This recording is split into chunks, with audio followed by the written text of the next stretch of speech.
Okay, thanks, Aoife. Thanks everyone for joining us. So as you might have seen, the call document was uploaded yesterday. Um, so the guidelines for European cooperation projects, the 2025 call is now available. So we're just going to do kind of like a bit of a run through of kind of what the call is about. I'm going to give some context about what we do as a desk and the kind of culture strand, and then we're going to hear from Paul, who's going to talk about his experience with European cooperation projects as well, from like a sort of first-hand perspective. So yeah, so I'll just get started, and yeah, if you have any questions, just pop them in the chat, and we can get them to them later, and we won't record the questions, so don't feel shy at the end. Um, Sorry, one second there. So, so the desk is comprised of three sort of elements. So we have the media office in Dublin, the media office in Galway, and then the culture office, which is myself and Aoife, and we're situated within the Arts Council. And what we basically do is give information and advice and assistance to Irish applicants. So if you're planning on making a an application to cooperation projects this year or in future, um, then do get in touch with us. And then we promote the program at a local, regional, and national level. We also collaborate with key sectorial stakeholders and agencies. Um, we expand the collaboration with the wider Creative Europe Desk network, so our colleagues throughout Europe. And then we assist with partner search requests, and we also collaborate with our colleagues in the media program. So just a little bit of kind of like further background about sort of EU funding in relation to culture more generally. So why the European Commission funds culture? So I mean, there's obviously like the intrinsic value to of culture to society, which I'm sure we all kind of feel very strongly about. But then there's kind of also things like long-standing treaty commitments and then like broader EU policy, which would like sort of influence the kind of guidelines that come from Creative Europe. So it can be good to be aware of that context as well. Um, it is quite a lot of reading there, but just yeah, if you wanted to know more. So I suppose like how the EU funds culture then. So there's direct funding actions. So for example, like European Capital of Culture or different prizes like popular music, contemporary architecture, contemporary literature, cultural heritage. But then there's also a centrally administered funding program, which is Creative Europe. And this is the sort of funding cycle that we're in right now, which is 2021 to 2027. And this is like a breakdown of the sort of like overall budget for that like funding cycle. So it's 2.44 billion across all the strands. So that includes media, culture, and then like a cross sector strand too. And then for the culture program for 2025, there's a budget of 111 million across culture strands, and there has been an increase in the budget for cooperation projects, the kind of budget for that in 2025 too. And then there's also Culture Moves Europe, artist mobility, and continued support for Ukrainian projects and artists. And then these are the kind of the priorities under culture. So there's resilience and recovery, fostering transnational cooperation and exchange of practices, supporting the circulation and visibility of European works, innovation, joint creation, capacity building of creative and cultural sectors, to nurture talent and create jobs, capacity building of artists and key players and multipliers. So like the sort of wider impact on the national sector. And then there's a number of different funding strands under culture. So I suppose the one that we'll be talking about today is European cooperation projects, which is sort of like one of the main calls. But there's also like European networks and European platforms, um, also being quite like quite big, important ones. And then we have circulation of European literary works, which is open at the minute. Um, and yeah, do get in touch if there's anything you're inquiring about with that. Then we have Music Moves Europe, Culture Moves Europe, and Perform Europe. Um, so to kind of get more into the specifics of cooperation projects, the objectives are there's two objectives, so transnational creation and circulation. So to strengthen the transnational creation and circulation of European works and artists. And then the other objective is innovation. So to enhance the capacity of European cultural and creative sectors to nurture talents, to innovate, to prosper, and to generate jobs and growth. So what is a cooperation project? So they're multi-annual cultural or and artistic projects. They involve partnership between organizations in different countries. So the amount of partners might depend on like the scale of the project. Um, they achieve common objectives across borders. They require match funding, and individuals aren't eligible to apply, but artists do participate in cooperation projects through the organizations. So they do affect artists, but it's not direct funding to the artists themselves. Um, so yeah, and then it also supports diverse partnerships and funds a broad range of activities. So they are quite broad in the sort of remit of what they can be. Um, but they should address like a systematic problem or obstacle that is negatively affecting your sector. Collaborate with communities in a broad range of contexts. Foster the exchange of skills and companies amongst partners. Increase European exposure and consumption of non-national European works. So I'm going to hand over to Paul now, who's going to talk to us about Island Connect.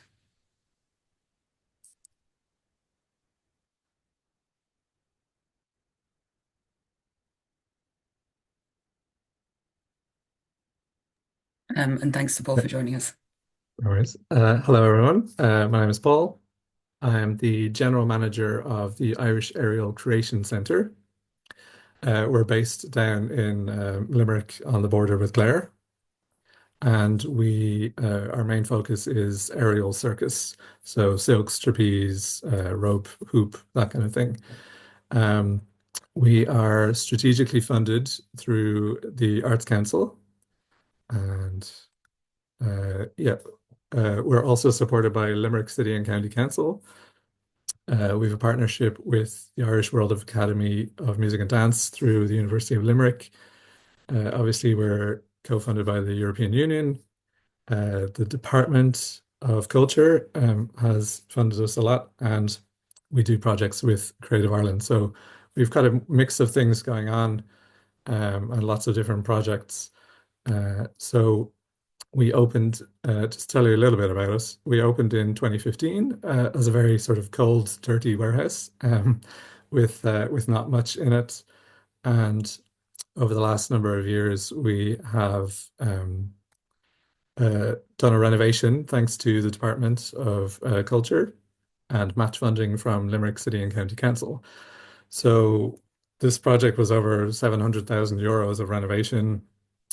We insulated the walls and the roof. We have a full black box theater space that we can set up as a venue. We have a new upstairs studio, more offices, a brand new huge kitchen, and so we're the only warm insulated circus space in the Republic for circuit artists with the required height. Um, so uh, we do professional development and residencies for artists. We do public classes for adults and children. We do third level modules for UL. We do kids creative project with Creative Ireland.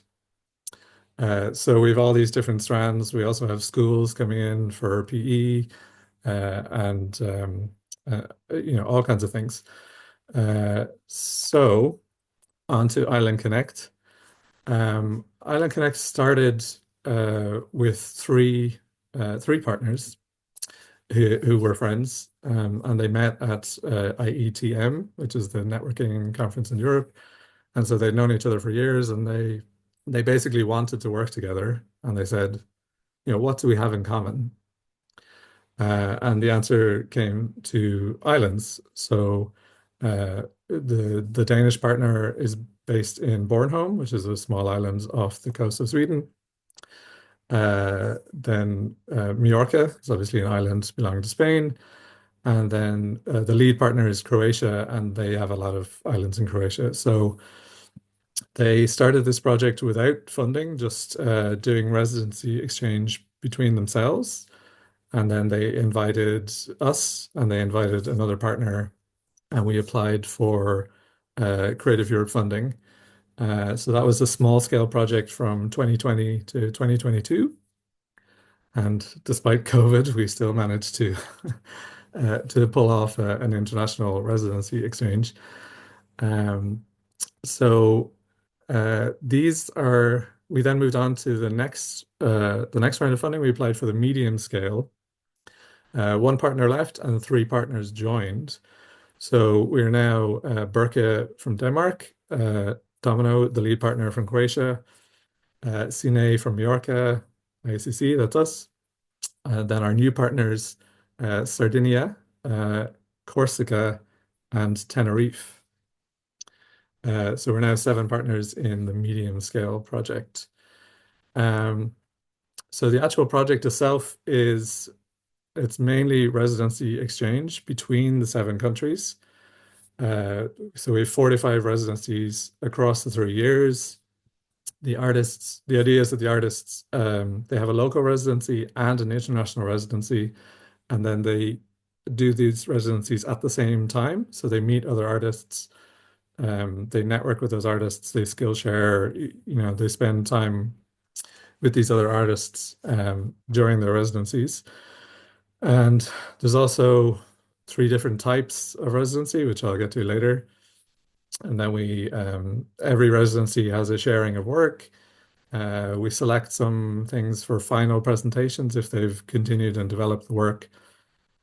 We do a capacity building week where we take all of the artists and give them workshops and lectures and activities, and it's also great for networking between them. Uh, and in this project, we're using this Medium Island Connect project to find new partners for a potential large scale project.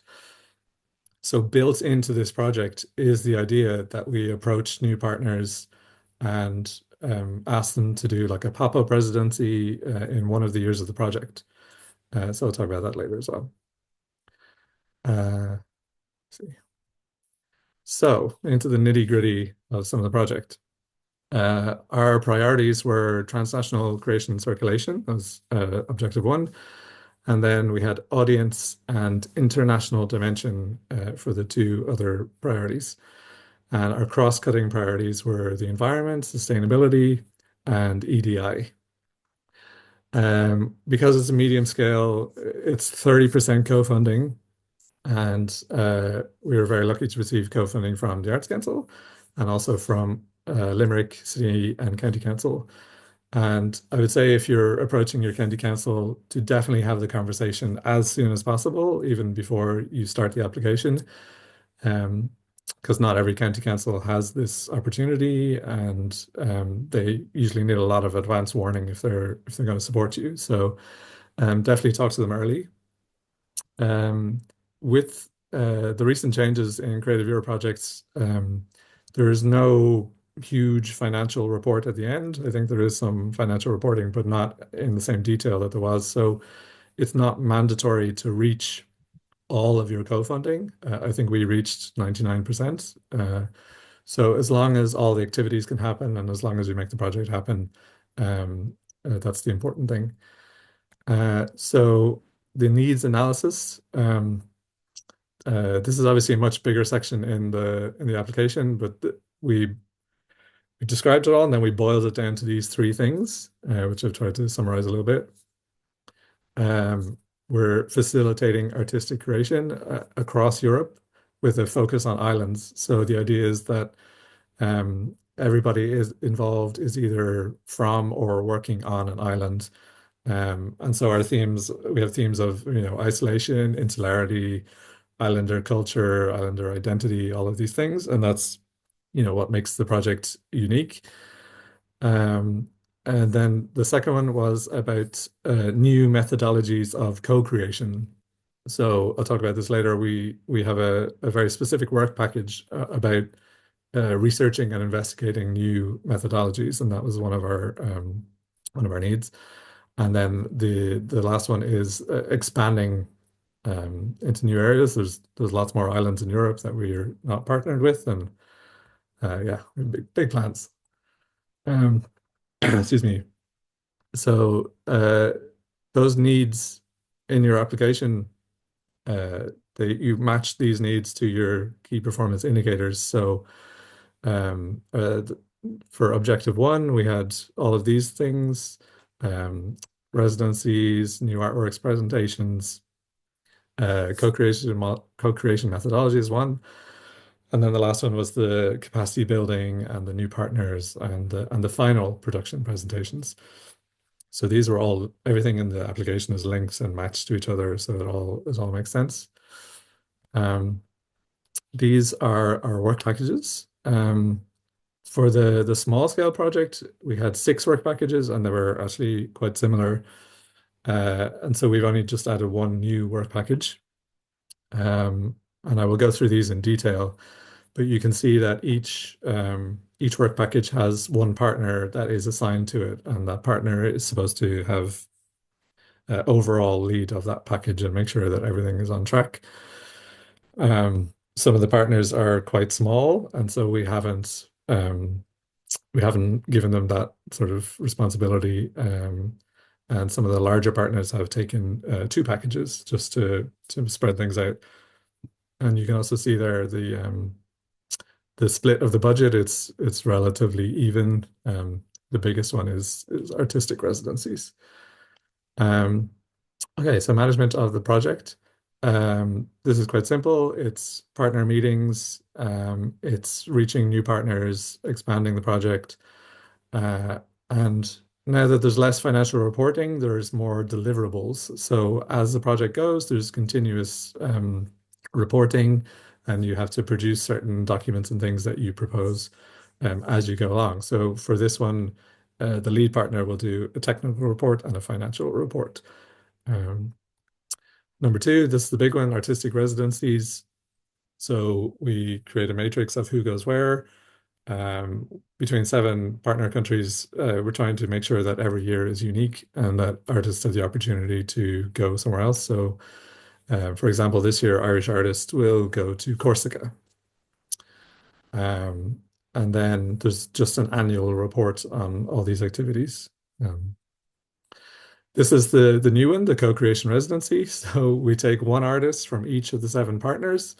We put them in a room and we see what happens. Um, and it's an experiment in co-creation and what happens if you take people from all these different cultures and different art forms and how can they work together and what comes out of it. So this is really a 3-year pilot project of what happens when you do this and what comes out of it, and then we'll sort of write a report on those things, and a different partner will manage it each year so that we'll have, excuse me, a different approach. Um, then Islander Focus. This is one solo artist, and they can be from different art forms, a photographer, writer. It doesn't just have to be performing arts. And they can go to two different international locations. Excuse me, I'm just going to cough.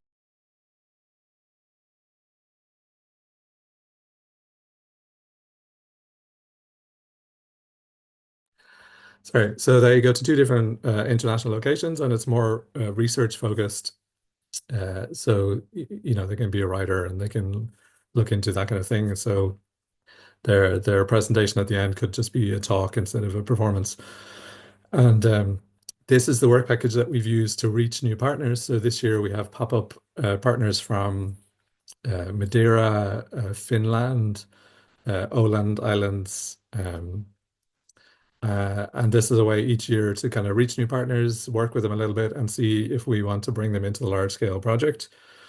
And also if they want to join the large scale project, so they can get an idea of working with us, which is, it's very important with partners. Um, Spring Labs, this is capacity building. So we take all the artists that we can.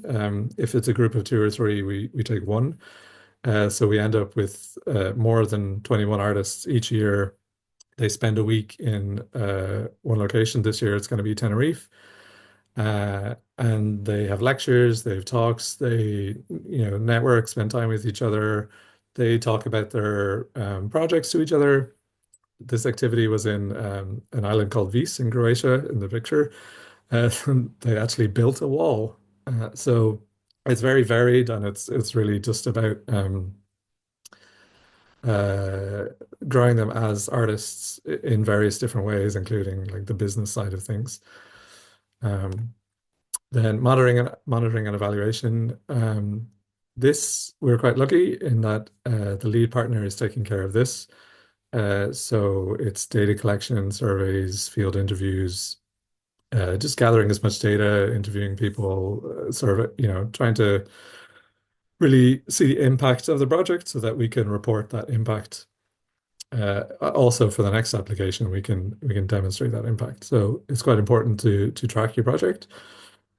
Communication and dissemination, this is all the usual things, social media, website, making sure that all the artists take photos and videos and generate that content for you. And then there'll be two policy papers as well at the end, which one or two of the partners will write about the overall project, and that's one of our deliverables. So here's our score. You can see that we actually scored very highly because the threshold is 70% and we got 86. Um, we were still put on the reserve list, funnily enough, and it took another 9 months, I think, before we actually were given the money. In the meantime, we had actually applied again for a second round of the project, which we also got. So for a brief moment there, we thought we were getting double money, but the they gave us the original project, not the renewed one. And the scores are quite high. There's just a couple of things they picked up on that we'd done capacity building between the artists, but not between the partners themselves. Um, our risk management was a little small, and the individual responsibilities weren't quite detailed enough, and some future thing wasn't detailed enough. So generally, they were pretty happy. So the difference between the small scale and now the medium scale, there's less financial reporting and it's more deliverables, continuous reporting, constantly uploading things that you've produced as you go. Um, the the budget was much better designed this time around. In the small project, we probably lost money, but this project. It was designed with staff costs for the partners so that partners of all different sizes could participate, which is very important. And then the deliverables we proposed in the application, when the lead partner actually sat down with Creative Europe, they said, let's do less deliverables. But I have heard that this varies depending on your officer and depending on the year. So you never know. And also, with three new partners, it's quite a complex project. There's a lot of moving parts. So the new partners need more support and more explanation because, we've four original partners and three new partners. So you just have to be careful that you're uh, explaining everything really well and making sure everybody's on the same page. Yeah, what's next? We've already talked about the large scale project. It requires 10 countries and the co-funding is 40%. So that's for us, that's really the sticking point. How do we design the project in a way that we can still afford the co-funding? So that might be not requesting the full budget or adding more partners so that it's more divided up because it's over 4 years. So yeah, that's really our question at the moment. How do we move on to the next phase? Um, yeah. So that's the end of my project, and I'll be here for any questions at the end.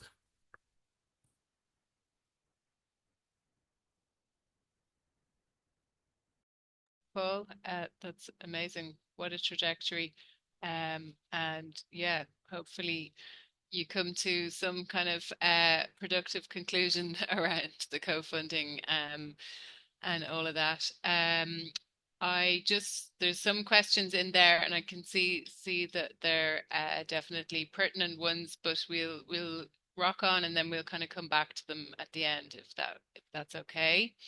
Um, I'm gonna go on now. If you could move the slides, Lucy, if you don't mind.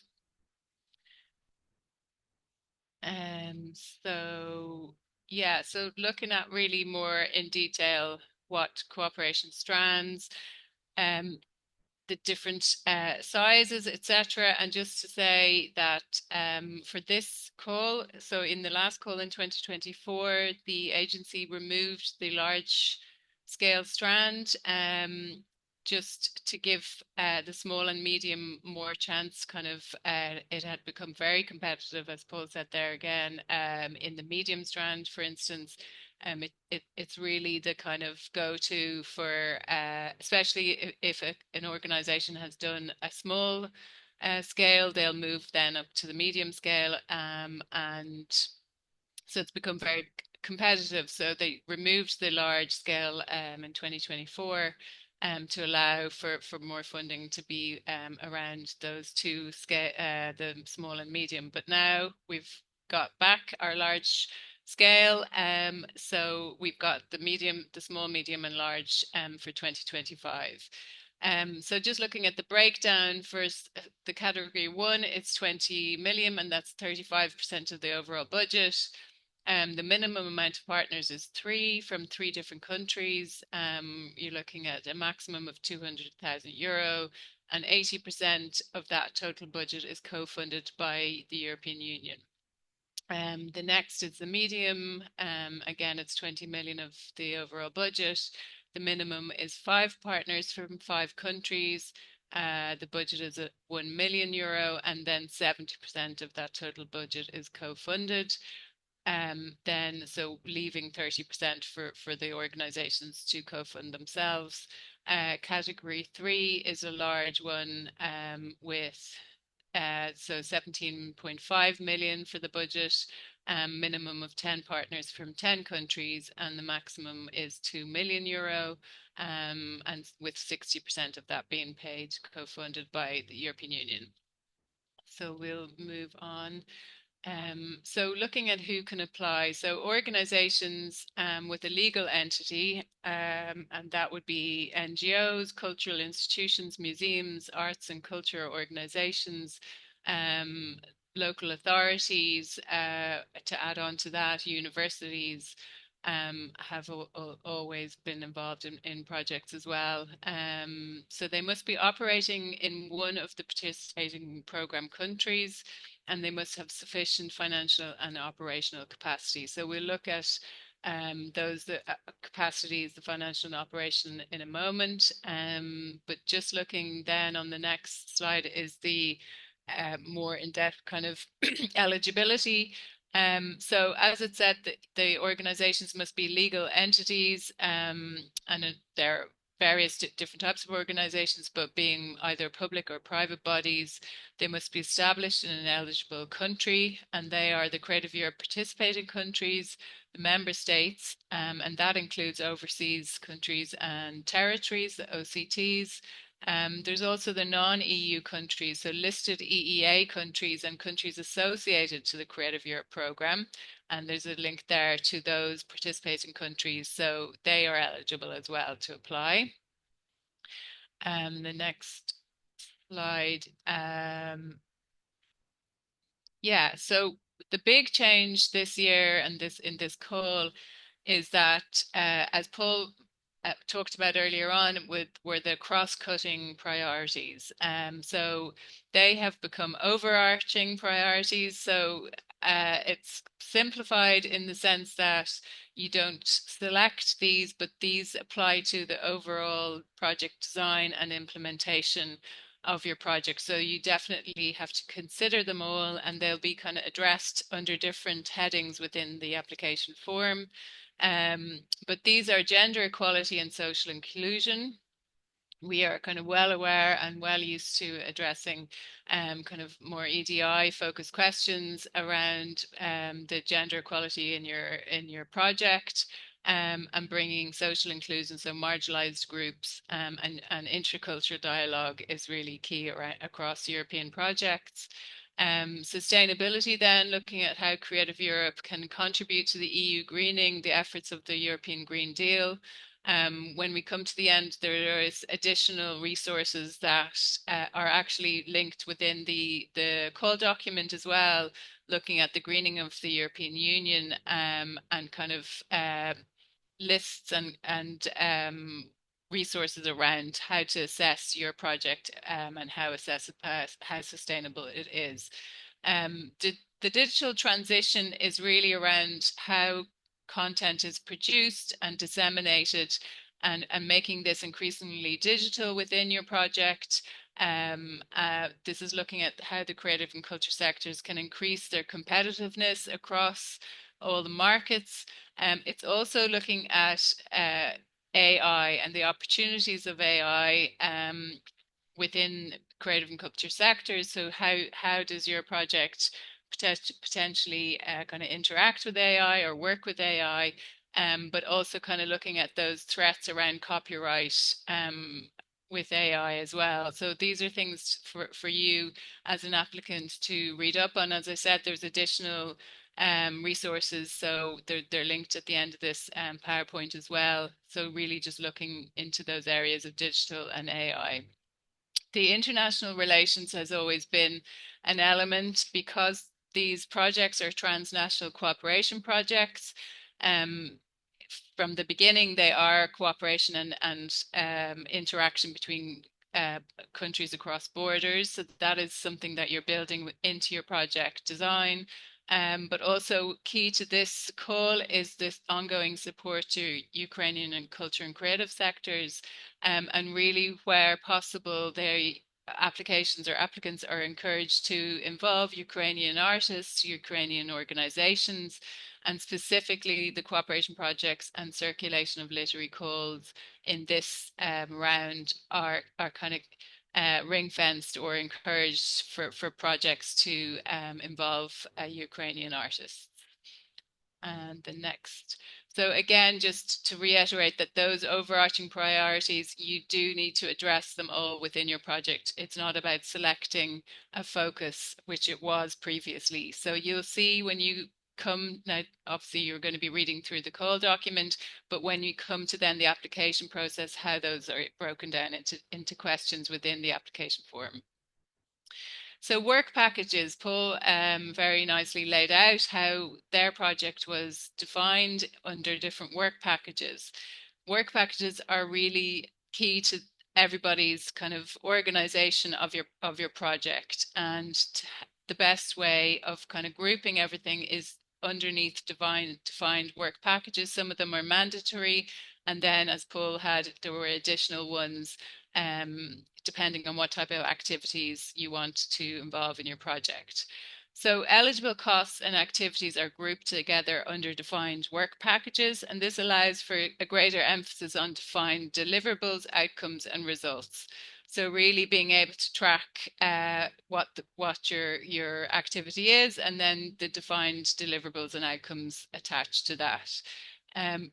What we would advise is to keep to a minimum the number of work packages, because this makes budgeting and reporting simpler in the end. And you the more work packages you have, obviously it's harder to kind of manage the whole lot. It makes it a bigger project, a bigger deal of budgeting and reporting in the end. Lump sums are calculated per work packages and or only paid when the work package is completed. Just to clarify there, where you have been successful and your grant agreement is signed, you are paid a pre-financing lump sum at the beginning to start your project. What this means is that the final payment of the project won't be paid until those work packages are fully completed. So you need to clearly identify when those actions are completed within your reporting. There is ongoing and monitoring documentation and evaluation in this kind of a process now. The whole project needs to be monitored as you go, and documented and evaluated, just as part of the whole processes. And when you're coming to reporting, it makes it easier if you have been doing this as you go along. The next slide, please, Lucy.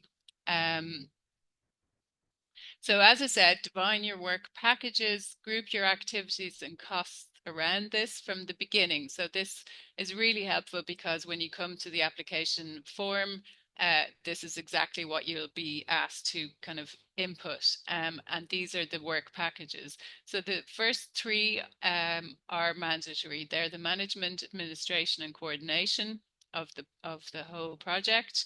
Number two is the implementation. They can be artistic and creative expression, your capacity building, networking, and knowledge sharing.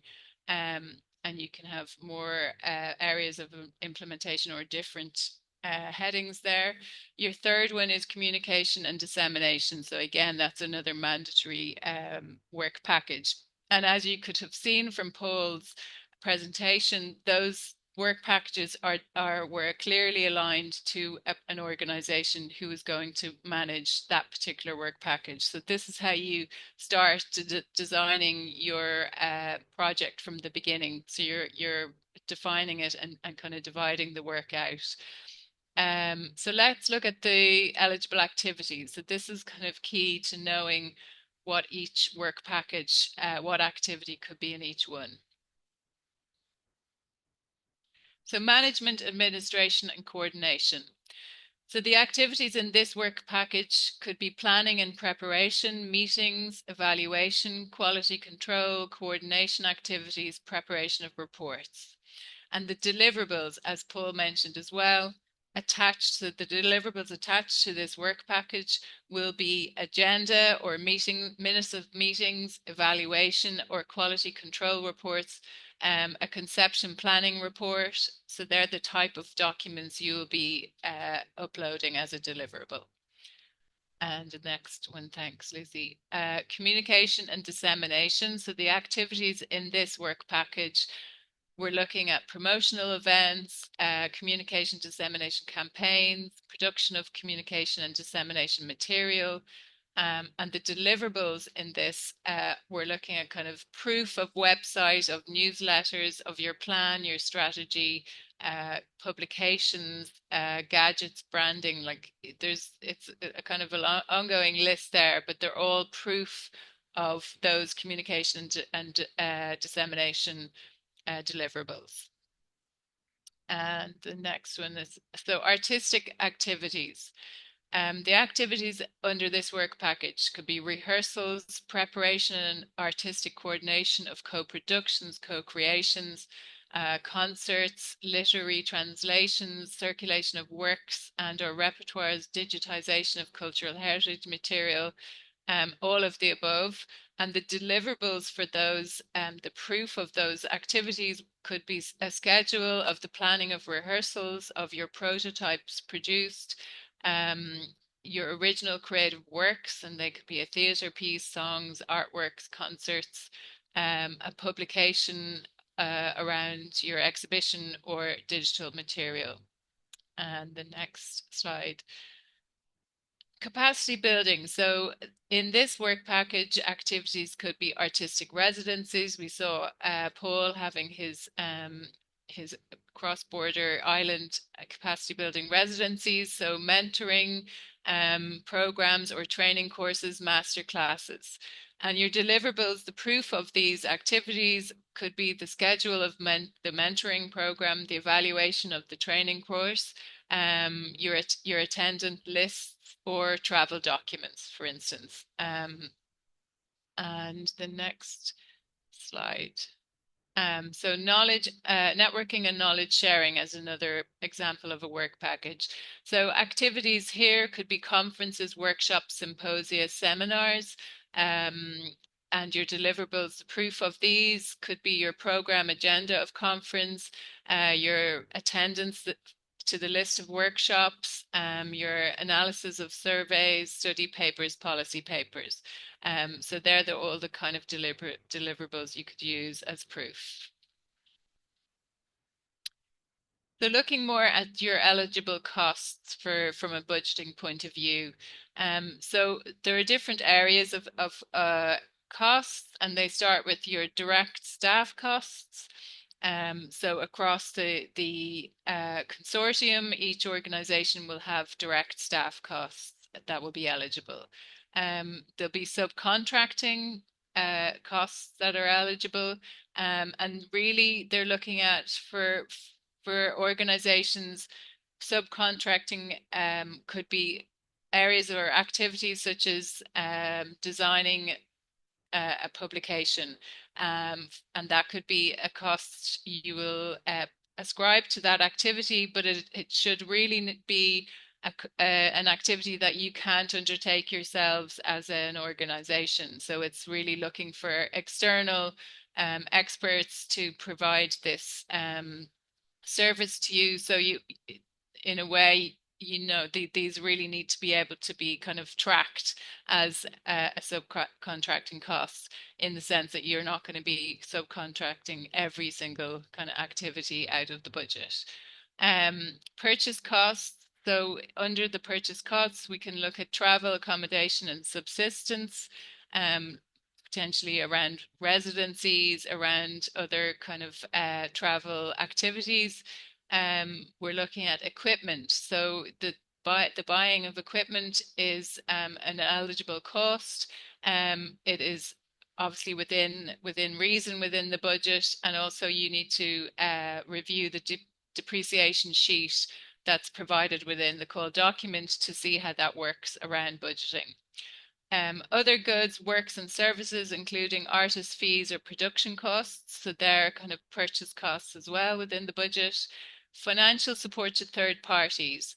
So as you'll read within the call document, third parties could be associated organizations that will not be part of the consortium directly. They will not get more than €60,000 of the budget. So that is really tight in and kind of clear in how much the budget that third parties can receive.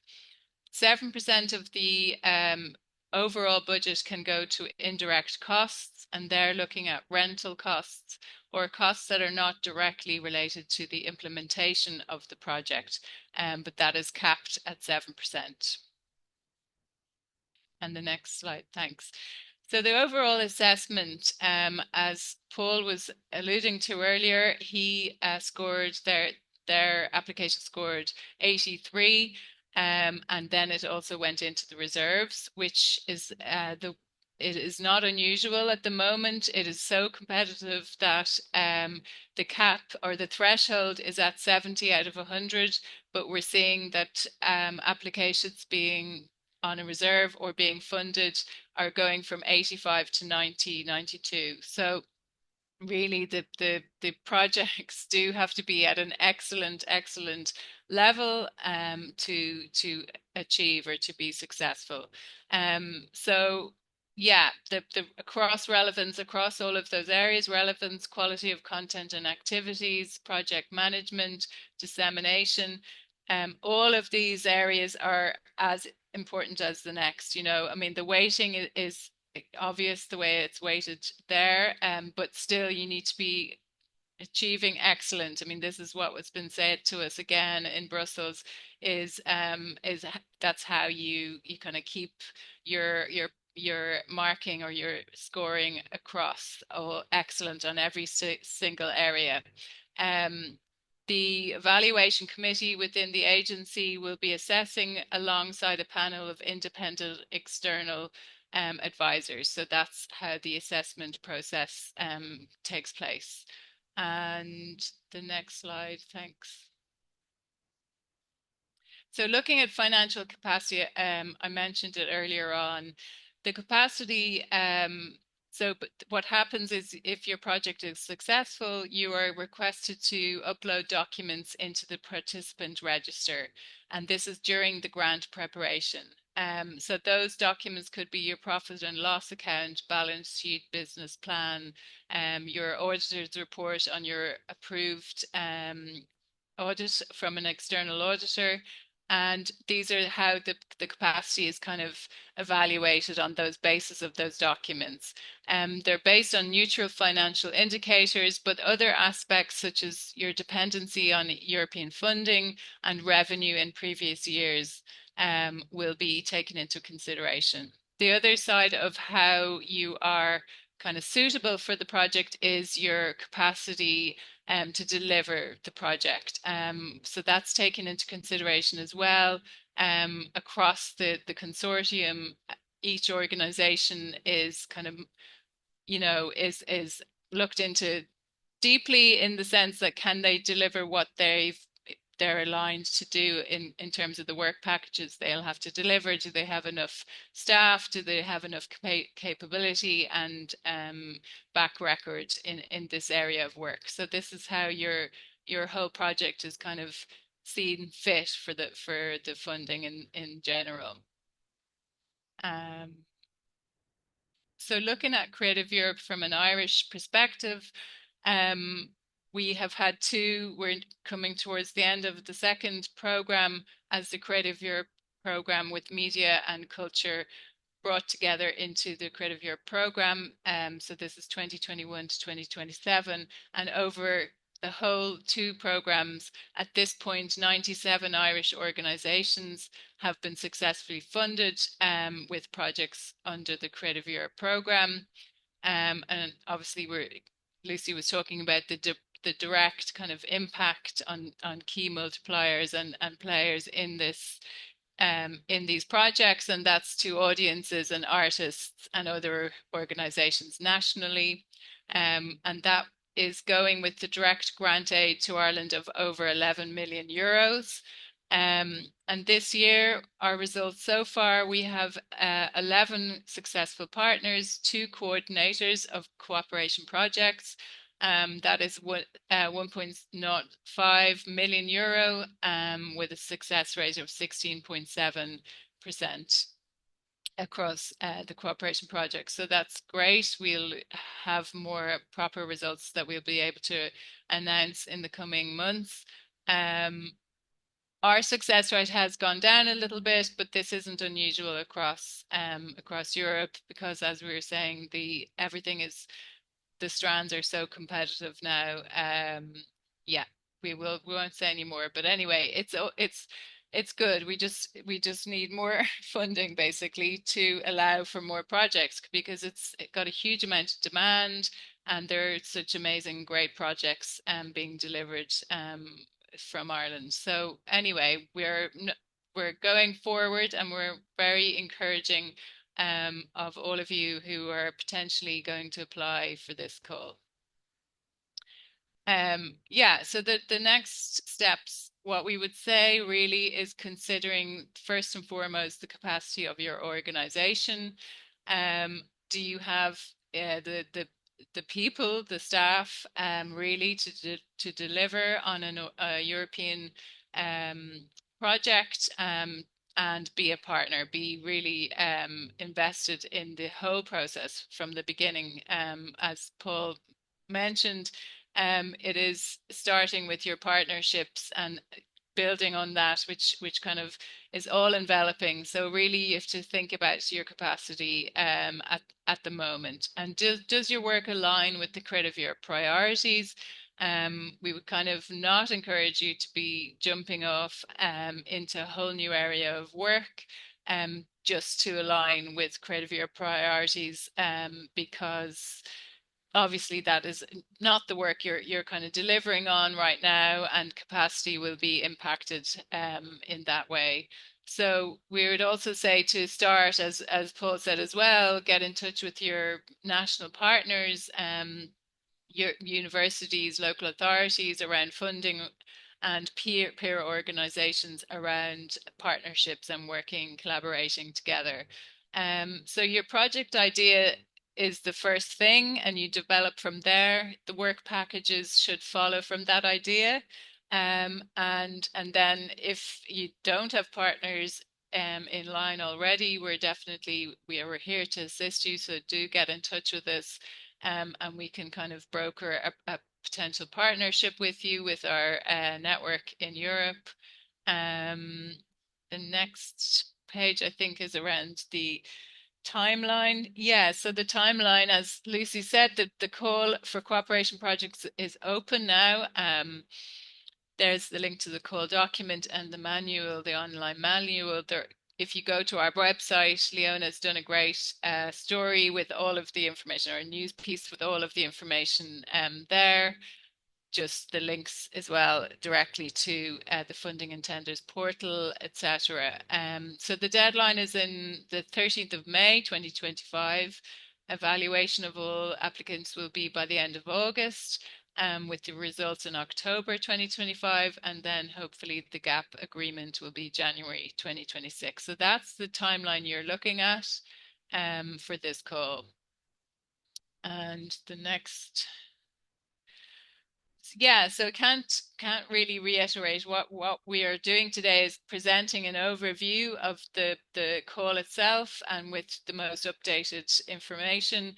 But really, I mean, we read and read again the call document, the model grant agreement. You will have to go onto EU funding and tenders portal to begin the process of application. But if you look at the online manual, that's going to help you go through that process. And then the EU grants, the AGA, the Annotated Grant Agreement. These are all really key documents to be looking through at this stage. Just a quick note around using AI for applications. And we know that this is happening already, and people have been using generated AI tools for application processes. We see it, Creative Europe have definitely noticed it more and more. And so if you are considering doing that, or you're using AI tools already, really look through this list here, because it's just really about double checking the citations, the accuracy, the appropriateness of the content that is generated by the AI tool you use. Be conscious that there's a potential for plagiarism. And there's a lack of control there. So you do need to review the document, review the information that's given, acknowledge that there are limitations of the AI tools, looking at potential bias or errors and gaps in knowledge. So just being very aware of this. The one thing they do also encourage is for as much as possible, give answers and find answers for your application yourself, because it's kind of more truthful to your application really and your work. I think, yeah, so there's a list of the additional resources that actually are linked as well within the call document. And they're really useful. They're really useful. Some reports and some tools for you to kind of review how to address different areas of the priorities. And so I'm going to hand you over to Lucy now. She's going to talk about the co-funding. Great. So I actually have a dual role within Creative Europe and also in the Arts Council. So if you have any questions that are sort of specific to the co-funding award or any other funding schemes under international arts, I'm going to talk about the other one in a second as well. But just to kind of explain a little bit of the context about how the co-funding award works. So It's open to arts organizations successful under cooperation projects. And you apply the same year as you're successful. Um, I did see that there was a question in the chat about this. So yeah, you do need to have your offer of funding from Creative Europe before you apply to the Arts Council. And it has to also be in the same year. So for instance, just in terms of the timeline for that, so like you might get your results in autumn. Say you apply, you're working on your application between now and May. You apply in May. You hear back at the end of sort of the end of the summer, start of autumn, and then in autumn, then or yeah, sort of like the call just closed quite recently. So then you apply to the co-funding award from the Arts Council afterwards. Um, Yeah, so the Irish artistic costs is what it kind of covers. So like things directly related to the implementation of the project.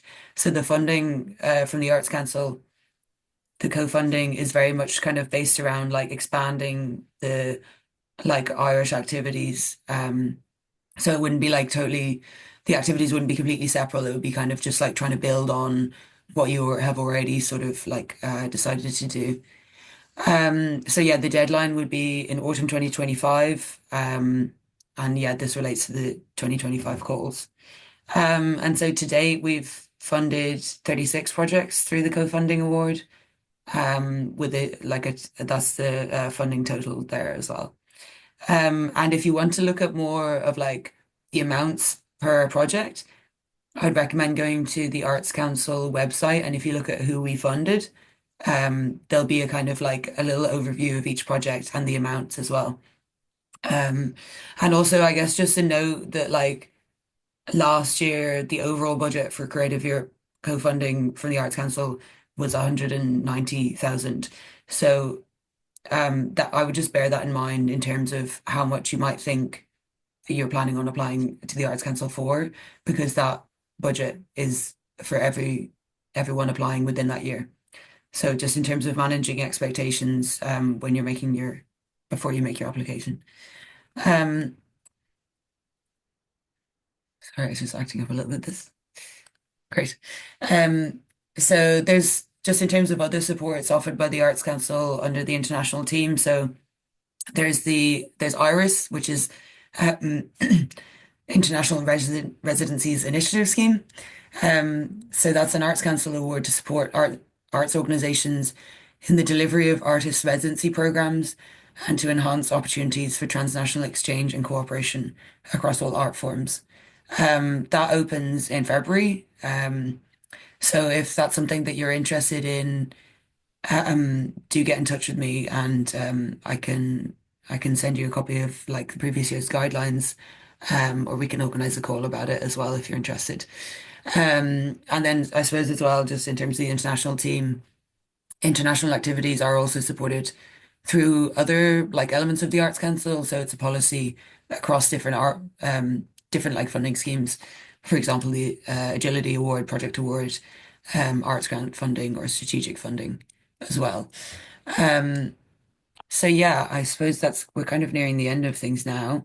And this is kind of what we have coming up in 2025. So we have the second kind of iteration of the webinars about cooperation projects. So that's on January 16th. And that'll be like a more in-depth webinar, similar to this, but like more in-depth into the application process. And then we also have the capacity building series coming up as well. And we have a number of different kind of themes for those, like diversity, inclusion, remuneration, sustainability, and communication and dissemination strategies. And I would really recommend signing up to the Creative Europe Desk Ireland's newsletter because you can find further information there on like new events that are coming up. And also there's lots of general information there too and previously recorded webinars and things like that. Yeah, so that's the end of that. Our email addresses are here as well. So please do get in touch if you have any questions or just even to check in. So I guess we'll go to questions then.